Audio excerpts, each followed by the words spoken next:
And one thing that I really loved, I watched this actually a couple of months ago already, or almost a year ago, is your webinar or presentation that you held 2 years ago about Hedera's path to decentralization, right?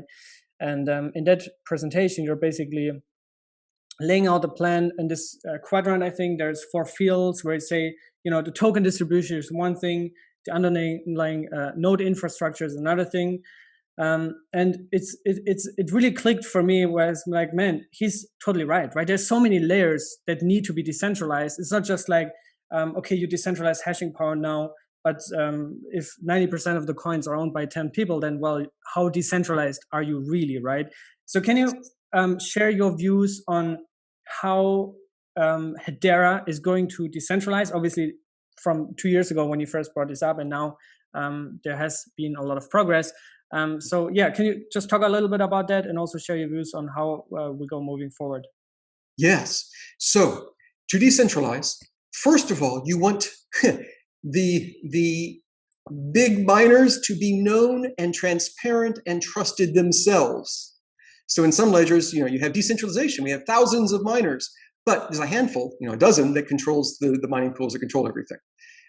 And who are they? I don't know. We see them on stages occasionally. We don't know much. So from the very beginning, we said we want to have the trust of the governance. We want you to know who the governors are, and they are spread around the world in different continents, under different governments.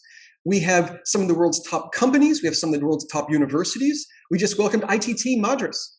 On some lists, this is listed as the top top university period in all of India. Very, very highly respected.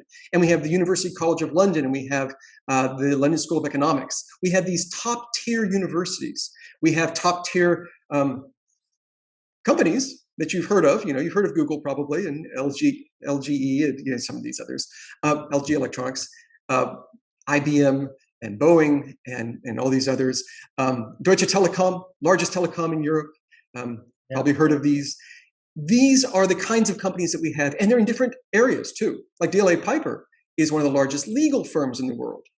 Or how about financial firms like banks? People trust banks. You have Shinhan is one of the biggest financial institutions in Japan. You have, Shinhan is the oldest bank in South Korea. And Nomura is one of the largest financial institutions in Japan. And Standard Bank is the largest bank in Africa. So these are the kinds of people we have. So we wanted you to be able to trust the people running the system. These are the governors. And to start with, they're running the nodes too, because you trust them. And the nodes are spread around the world and are run by these trusted organizations. So the first step was we want to get more and more of those. And we have really been successful at that. So you can see our list of 23 organizations now. It blows my mind who we've been able to get. Then we wanted to have the network growing. Well, as they've grown, the network has grown. Then we want to have mirror nodes. This is another part of the network. So we separate, you could say we separate the consensus nodes that are just trying to figure out the next few transactions with the mirror nodes that have the entire history going back to the Genesis. This is 2 separate kinds of networks. And so our mirror network has anyone in the world can download it and run a node.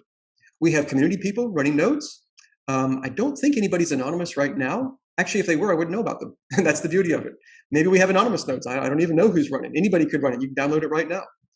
It gives you the entire history, and a mirror node gets a cryptographic proof from the ledger that every single byte of their information is absolutely the consensus and is correct, and nothing is missing.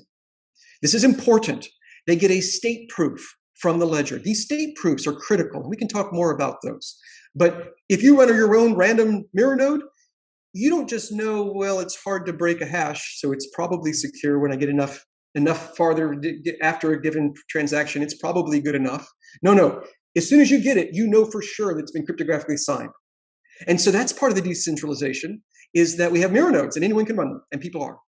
And then the next step is to have community members, not just running the mirror nodes, but also running the mainnet nodes.